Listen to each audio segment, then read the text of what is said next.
Do your video colors look distracting and lack that timeless cinematic mood? Do not worry. In this CapCut tutorial for beginners, you will learn how to convert video to black and white in CapCut Mobile for a rich, cinematic look. First, open your video project and tap on your video clip on the timeline to select it.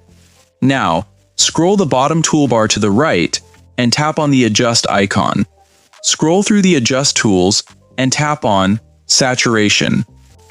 Drag the saturation slider all the way to the left to -50 to completely remove all color from your video. Here is a secret pro tip for high-quality CapCut video editing. Stay in the Adjust menu, boost contrast slightly, and lower shadows.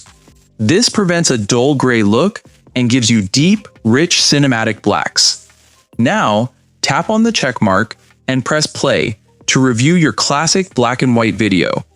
To continue learning from our full course, check the playlist link in the description below.